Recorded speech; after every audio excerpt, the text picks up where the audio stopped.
faire le lien avec tout ce qu'on a dit depuis ce matin. Et on va en entendre parler à l'instant. Je vous laisse la parole. Donc vous dirigez le cabinet JRMC Associés. Vous allez nous dire ce que c'est. Et puis vous allez nous parler de ces radars, comment apparaît dans les radars. Et puis après on échangera avec vous. Parfait. Merci beaucoup de votre temps. Merci beaucoup de votre patience. J'ai effectivement le privilège de vous maintenir réveillé pour la dernière conférence. Et je vais la faire en deux parties. Je vais aller assez rapidement sur les slides. Parce que je pense que c'est important, c'est d'avoir de l'interaction avec vous.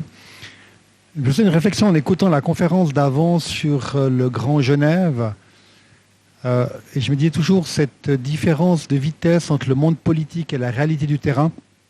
Je donne juste deux exemples au niveau de... Suite au Covid, par exemple, avec les visioconférences, le monde s'est ouvert encore plus qu'avant.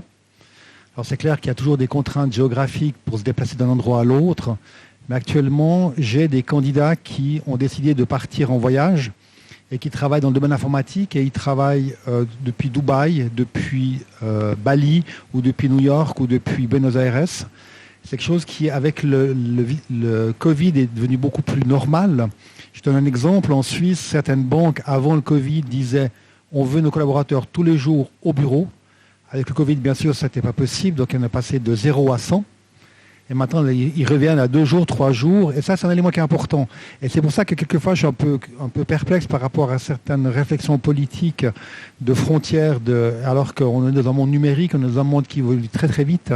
Et je trouve toujours intéressant, je les conseille par ça, par rapport à la vitesse entre le monde politique et le monde de tous les jours.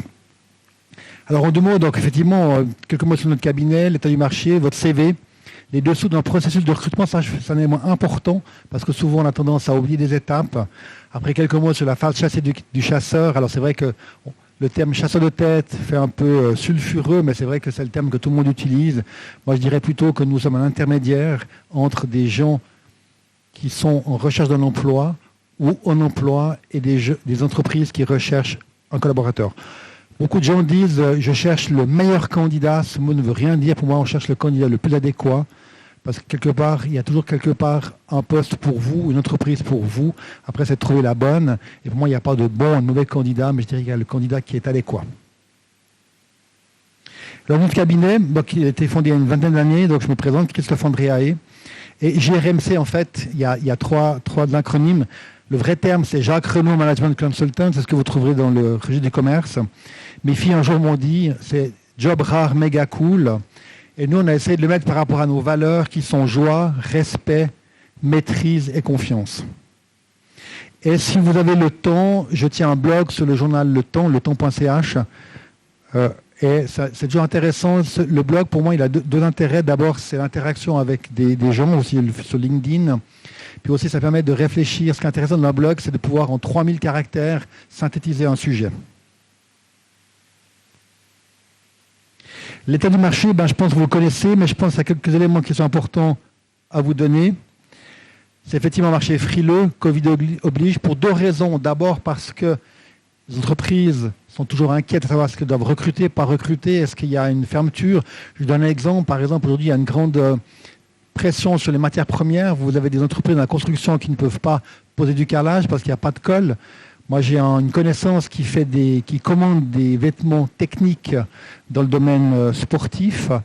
Il ne peut pas produire ces vêtements ou les livrer parce qu'il manque des fermetures éclairs particulières qui sont produites qu'au Japon.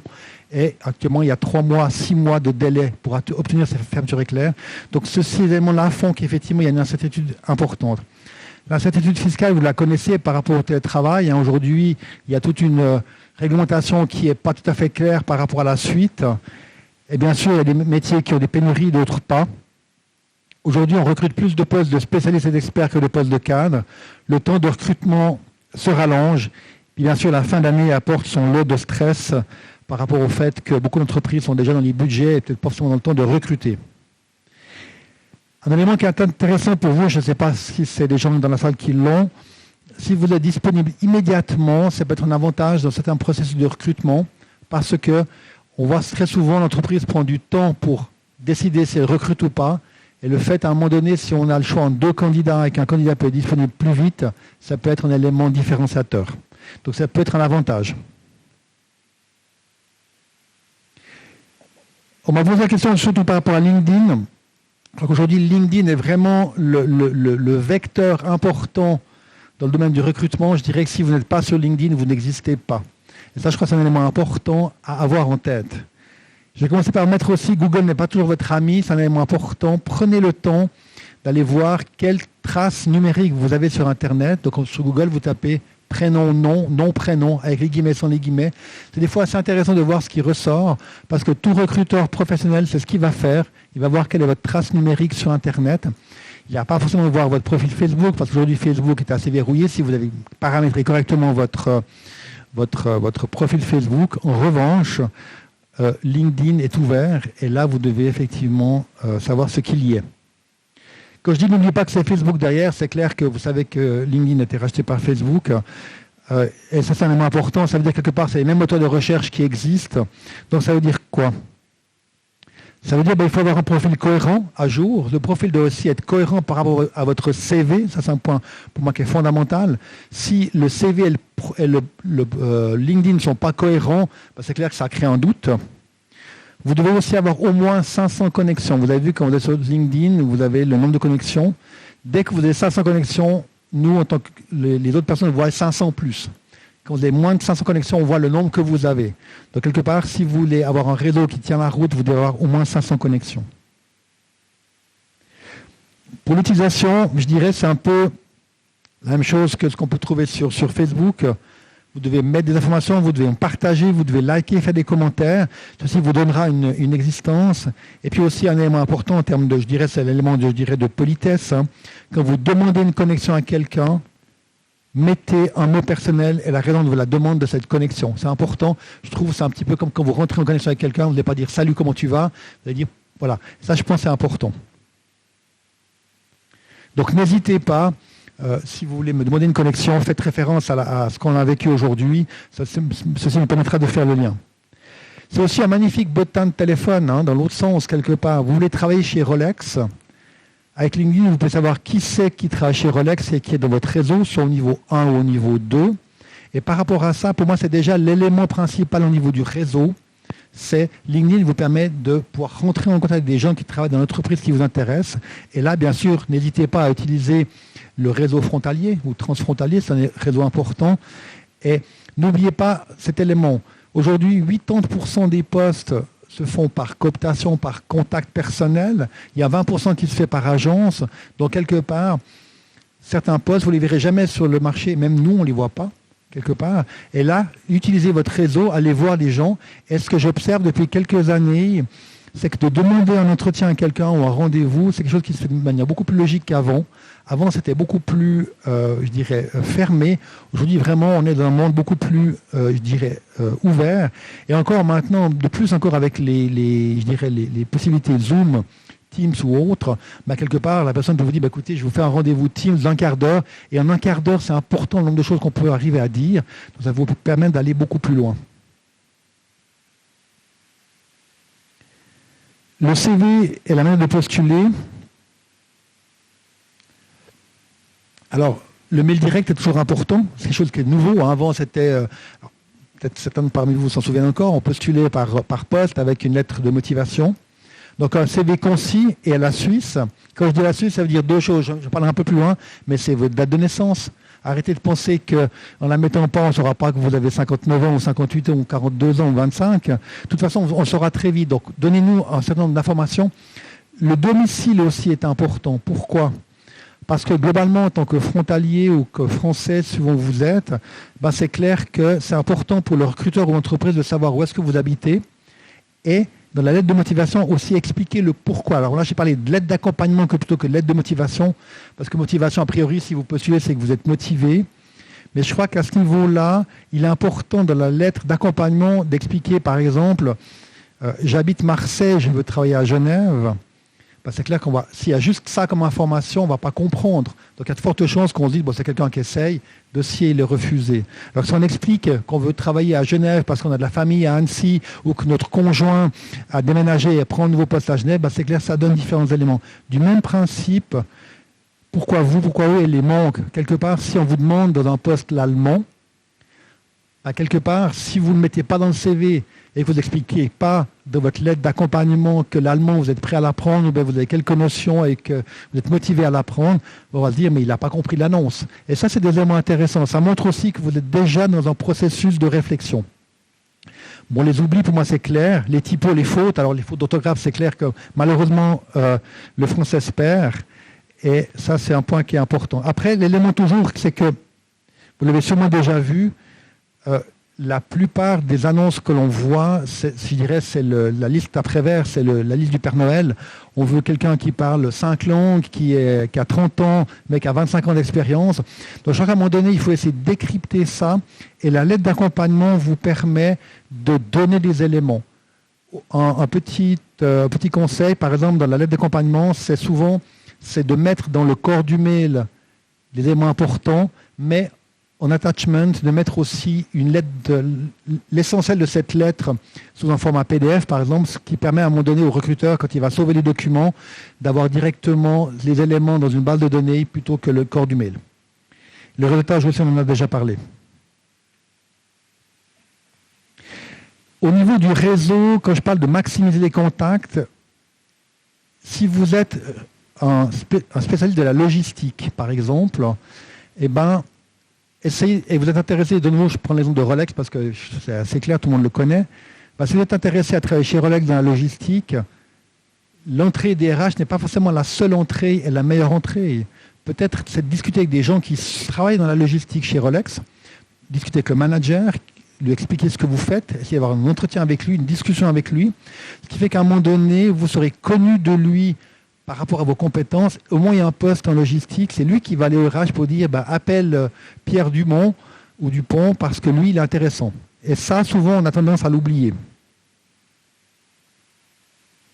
Et puis, dans ces aspects de réseau aussi, privilégier le café au lunch, bien évidemment, parce que si vous invitez quelqu'un à manger, a priori, c'est à vous de le payer. Donc, c'est plutôt le café. Et maintenant, vraiment, n'hésitez pas à utiliser les nouveaux outils avec des visios. Et si je prends l'exemple de Skype, c'est facile, c'est gratuit. Vous pouvez faire des conférences assez simplement. Et ça permet à quelqu'un, en un quart d'heure, de savoir qui vous êtes. Les dessous de recrutement, alors je dirais, pour moi, les points importants. Le CV doit être à votre image. Si vous montrez votre CV à 10 personnes, vous aurez 10 avis différents. Donc à partir de là, faites un CV qui vous correspond. Après, l'autre élément important, la durée de vie d'un CV sur le bureau d'un recruteur, c'est 30 secondes. Donc en 30 secondes, on décide si cette rencontre personnelle est intéressante ou pas. Donc un CV de 4 pages, inutile. Un CV avec trop de détails, inutile. Donc mettez-vous à la place de la personne qui va le lire, en mettant par exemple un objectif professionnel ou des éléments clés qui fait qu'à un moment donné, on voit rapidement pourquoi est-ce que vous êtes intéressant et pourquoi est-ce qu'on devrait vous inviter. C'est ce que j'appelle l'objectif professionnel. Donc en ces 30 secondes, c'est le temps qu'il faut pour après définir si vous allez avoir un entretien ou pas. Après, lors de l'entretien, c'est clair, il faut le préparer. Je dirais que c'est une lapalissade, mais je reste impressionné du nombre que je discute avec mes clients RH qui me disent, mais on a beaucoup de gens qui viennent nous voir, mais ils n'ont même pas été voir notre site internet, ils n'ont même pas été voir notre rapport annuel, ils savent à peine ce qu'on fait. Et ça, c'est vrai que c'est, en termes de politesse ou de préparation, c'est juste la catastrophe. Après, parler avec vos émotions et laisser une trace, je dirais 2 choses. Parler avec les émotions, c'est important parce qu'on va travailler avec ces gens. Donc, quelque part, vous devez aussi montrer qui vous êtes. Laisser une trace, je donne un exemple, c'est vous arrivez à un entretien, vous avez peut-être un document d'1 page qui explique déjà vos réflexions par rapport au poste ou vos questions que vous pouvez distribuer, et ça montre que vous êtes préparé. Le suivi, bien sûr. Et entre 2 candidats, le plus sympa va avoir le poste. C'est toujours un élément important. À un moment donné, on reste quand même toujours des animaux quelque part et on a envie de travailler avec des gens avec qui on a des affinités. Et là, par rapport à ça, alors, on est en Suisse. Donc aussi, pas forcément en faire trop. Et c'est vrai que là, moi, je le vois aussi au niveau de... souvent, les candidats qui viennent de France ont souvent une dialectique un bagou plus important. Mais là, à un moment donné, c'est de trouver le juste milieu par rapport aussi à l'entreprise. Et là, n'hésitez pas à discuter avec d'autres frontaliers ou d'autres Français qui travaillent dans l'entreprise pour dire où se trouve le curseur. Ça, c'est un point important.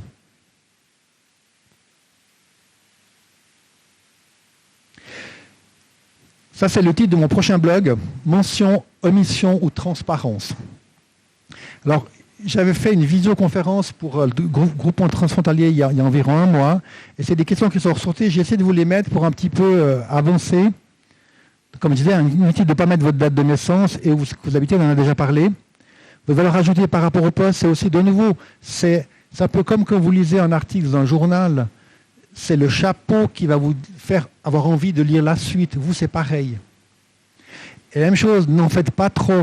Si vous en faites trop dès le départ, le candidat, par exemple, qui change toutes les années et qui met dans son CV grâce à lui, la société a fait une croissance de chiffre d'affaires de 30%, ça paraît peu crédible. Et en même temps, si je double le chiffre d'affaires en passant de 1 franc à 2 francs, qui c'est qui va... Effectivement, j'ai doublé le chiffre d'affaires, mais passer d'1 franc à 2 francs, ça ne veut rien dire. Donc là aussi, faites attention à ce que vous mettez en avant. Donner des éléments personnels, trop souvent, je trouve... Et là, c'est vrai que c'est un petit peu, je dirais, le défaut du CV européen, à un moment donné, qui a été de dire, pour éviter les discriminations, on ne met pas de photo, on ne met pas de nom, on ne met pas de date de naissance, mais quelque part, on fait quoi? On décale le temps avant d'avoir l'information. Donc je crois qu'à ce niveau-là, en Suisse, c'est quelque chose qu'on n'utilise pas. Donc donnez de l'information, dites ce que vous faites à côté, est-ce que vous faites de la varave, de la voile, du sport, est-ce que vous avez des enfants grands? Je donne un exemple. Vous avez 55 ans et vous avez des enfants qui ont 5 ans ou des enfants qui ont 25 ans. C'est clair que ce n'est pas la même chose. Si j'ai 55 ans et j'ai des enfants qui ont 25 ans, bah c'est clair que j'ai un espace-temps qui est peut-être plus court de travail. Si par contre j'ai des enfants qui ont 3 ans, bah ça veut dire que jusqu'à ce qu'ils soient à l'université, j'aurai carrément 80 ans. Donc ça, c'est des éléments importants et qui vous humanisent.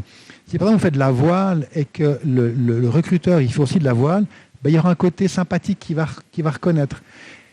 Mais mettez pas, par exemple, que vous faites de la course à pied alors que votre dernière fois que vous avez mis vos baskets, c'était il y a 20 ans. Ça aussi. En revanche, si vous avez fait de la compétition d'aviron, mettez-le. J'ai fait la course d'aviron, j'ai été champion suisse, j'ai été vice-champion de France. C'est un élément important. Ça montre qu'à un moment donné, vous avez été au bout d'un rêve et surtout que vous avez beaucoup transpiré. Aussi, par rapport aux dates, je donne l'exemple là, 2018-2019. Ça peut dire deux choses. Ça peut dire soit j'ai commencé en décembre 2018 et j'ai fini en janvier 2019, donc 2 mois, ou bien j'ai commencé en janvier, fini en décembre et ça fait 2 ans. Donc là aussi, à un moment donné, c'est ça ce que j'appelle le mensonge, l'omission et la transparence. Soyez clairs sur le pourquoi. Et si à un moment donné, vous avez une période d'interruption, dites ce que vous avez fait. A priori, vous avez fait d'autres choses, vous avez pu rénover une maison, vous avez pu faire une formation. Je crois que le recruteur, ce qui est important, c'est qu'il ait cette transparence, puis en même temps, qu'est-ce que vous avez appris de cette période? Est-ce que vous avez fait un nouveau cours? Est-ce que vous avez appris un nouveau sport? Ou est-ce que vous avez rénové quelque chose? Je crois que c'est important. Et ça, c'est quelque chose qui peut être utile dans l'entreprise. Typiquement, si vous avez rénové une maison, c'est de la gestion de projet. Si vous étiez mobile, avez quitté votre emploi, ou que vous étiez licencié, je crois qu'à un moment donné, c'est ce que j'ai appelé préparez vos réponses et surtout soyez vrais. Je crois qu'à un niveau, on a tous des éléments où on n'est pas forcément très fiers, on a des éléments qu'on ne peut pas forcément mettre en avant. Préparez-les, préparez des réponses et là, essayez de les tester avec votre entourage pour voir si votre réponse elle est crédible. Et je crois qu'à un moment donné, il faut le dire. Je donne un exemple, j'avais un candidat, il a été licencié après 20 ans. Il arrive, il me dit, mais c'est génial, je suis super content, vraiment, c'est un nouveau défi pour moi, j'ai la niaque, fantastique. Il a été licencié 2 semaines avant. Puis je le regarde, je dis, waouh. Puis j'ai dit, mais moi, à votre place, j'aurais la rage. La personne, elle s'est effondrée. Donc, elle avait préparé une réponse, mais qui n'était pas je dirais, en accord avec ce qu'elle vivait réellement. Il n'est pas prêt à rechercher un travail à ce moment-là. Donc, voilà. Et donc, à un moment donné, c'est ça que c'est l'omission et transparence. Et dans la vision sud, pour moi, c'est un élément important. Je crois qu'on est très attaché à, je dirais, l'authenticité. Mon job. Alors, voilà. Comme ça, vous saurez tout. Donc, en général, on fait entre 5... une personne, un recruteur qui est chasseur, il fait entre 5 et 15 mandats par année. Environ. D'accord? Donc ça veut dire que par rapport à ça, il n'a pas 50 postes disponibles. Moi aujourd'hui, je travaille sur 4 postes en parallèle, pas plus. Mais il a besoin de candidats. Donc, il doit avoir un bassin de candidats important, mais en même temps, il doit gérer son temps. Donc, il ne peut pas rencontrer tous les candidats. Donc, c'est pour ça qu'à un moment donné, si vous voulez être dans le radar d'un chasseur de tête, alors privilégiez le mail. Expliquez aussi qu'est-ce que vous cherchez. Et puis, naturellement, il faut être conscient qu'on a une vision partielle du marché, naturellement. Parce que, je prends l'exemple de JRMC, on est 2 recruteurs spécialisés dans tout ce qui est technologie de l'information et ingénierie sur la Suisse romande. Donc vous imaginez bien que je n'ai pas l'information complète de tout ce qui se fait en informatique et des ingénieurs sur la Suisse romande. Ce n'est pas possible. C'est pour ça que j'ai mis à un moment donné que des recruteurs peuvent vous promettre monts et merveilles en vous disant « Oui, mais moi, t'inquiète, j'ai un poste pour toi, tu verras, ça va être... » Non, il faut rester cohérent par rapport à ça. Le but, par contre, c'est d'établir une relation de confiance. Et ça, pour moi, c'est un élément important parce que ça peut être sur le long terme. Je rencontre des candidats qui sont en poste, qui m'envoient des mails et qui m'expliquent ce qu'ils recherchent, pourquoi est-ce qu'ils changeraient. Et peut-être que moi, je vais les appeler dans 6 mois, 12 mois ou 24 mois. Parce que si je n'ai pas de poste qui correspond, ça sert à rien que je les appelle. Par contre, ça, c'est un point important. C'est ce que j'appelle de qualifier vraiment vos critères de sélection. Je veux changer parce que je veux diriger une équipe plus grande, parce que je veux me rapprocher de mon lieu de domicile, parce que je veux de nouveaux projets. Et cette relation de confiance, on doit l'établir sur le long terme, elle va durer longtemps. Ça fait 17 ans que je suis à mon compte. J'ai placé 2 fois la même personne. 2 fois seulement. D'accord ? Et globalement, j'ai un contact chaque année avec environ 600 personnes pour faire environ 20 recrutements. Voilà, ça vous donne un petit peu quelques chiffres.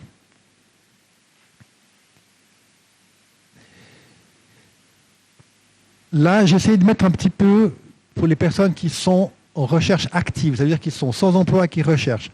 Donc, quelque part, vous devez être à 100% de votre recherche. Donc, il faut imaginer qu'il faut que votre temporalité de recherche corresponde à la mienne. Donc, si dans votre période où vous êtes en recherche, je n'ai pas de poste pour vous, c'est pas que vous ne m'intéressez pas, entre guillemets, si j'utilise ce terme, mais c'est seulement que je n'ai pas d'opportunité à ce moment-là.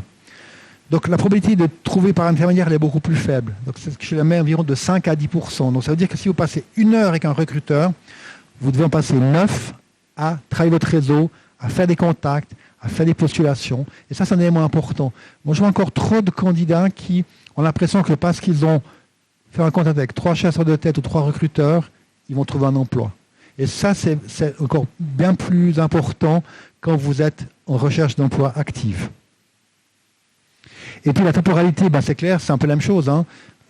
Si vous voulez changer de voiture, c'est clair, c'est à ce moment-là que vous allez voir tous les véhicules. Si moi, je n'ai pas un véhicule qui vous correspond, je ne vais pas vous vendre de voiture. Et ça, je pense que c'est un élément important. Et l'autre élément, comme je le disais avant, il y a des gens que j'ai rencontrés il y a 3 ans, que j'ai placés aujourd'hui, que je pense peut-être demain. Et c'est cette relation qui est importante à avoir. Et par rapport à ça, je pense que, vous voyez, il y a beaucoup de recruteurs, il y a beaucoup d'agences. C'est d'essayer de voir lesquelles correspondent à votre profil de formation et de compétences pour après les cibler. Voilà ce que j'avais envie de partager avec vous. Surtout, moi, ce que j'aimerais, c'est aussi vous écouter. Et je crois que, en général, lui, il a toujours 3 ou 4 questions délicates pour nous mettre un peu bien en phase. Non, j'ai pas de questions délicates. Prenez ce micro-là, parce que ça me permet de vous amener le micro, pas de vous le donner, mais de vous le passer pour ceux qui ont des questions. Elle n'est pas délicate du tout, au contraire, elle est en lien avec tout ce que vous avez dit. Donc, pour les chasseurs de tête, mais pas que, LinkedIn est vraiment l'endroit où vous allez piocher l'information régulièrement. Clairement, moi, je passe ma vie sur LinkedIn. Donc ça veut dire très concrètement que les gens qui nous écoutent, sur leur profil LinkedIn, il faut qu'ils bichonnent leur profil, il faut qu'ils travaillent les apparences, il faut qu'il y ait un résumé, il y a quand même des codes. Je dirais, si vous devez faire 3 choses sur LinkedIn, c'est important, c'est une photo professionnelle, éviter la photo à la plage ou avec les enfants. Deuxième chose, c'est sur le header. La première chose qu'on voit sur LinkedIn, c'est mettre votre titre et vos principales compétences, ce que vous faites réellement. Et puis, ça, c'est après, dans votre profil, les autres éléments, c'est des mots-clés. Si, par exemple, vous êtes en informatique, c'est clair que vous allez mettre des mots liés à votre technologie sur laquelle vous êtes actif pour que votre profil ressorte dans les recherches. Moi, quand je vois un profil, en fait, nous, on utilise ce qui s'appelle le LinkedIn recruteur. Donc c'est un outil qui nous permet de faire des recherches, de pouvoir mettre les gens dans des groupes et de pouvoir les qualifier. Moi, je regarde d'abord, je ne regarde pas la photo, je regarde d'abord le titre, le résumé que la personne a mis. Et après, si là, ça correspond à ce que je recherche, je vais commencer à aller dans le détail du profil. Donc s'il n'y a pas ces éléments-là qui sont remplis, c'est clair que je vais passer à côté. Et après, j'irai creuser. On revient toujours sur cet aspect des 20 ou 30 secondes.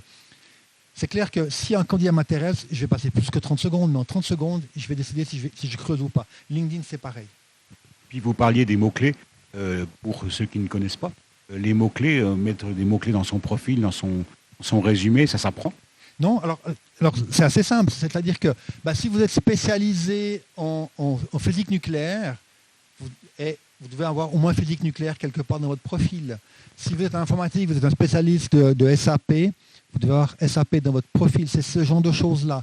Si vous êtes spécialisé dans la supply chain, vous devez avoir supply chain. Voilà, c'est ça les mots-clés. C'est ça, oui. Non, je ne dis pas mettre des mots-clés en bas comme on a dans les sites Internet derrière. Non, c'est vraiment dans le profil. D'accord. Et puis, autre question sur on va dire au-delà de l'ordinateur, parce qu'il faut savoir aussi décoller son nez de l'ordinateur. Ça veut dire qu'aussi que dans les réseaux, il faut fréquenter les bons endroits, se faire connaître. Il y a des conférences comme aujourd'hui, etc.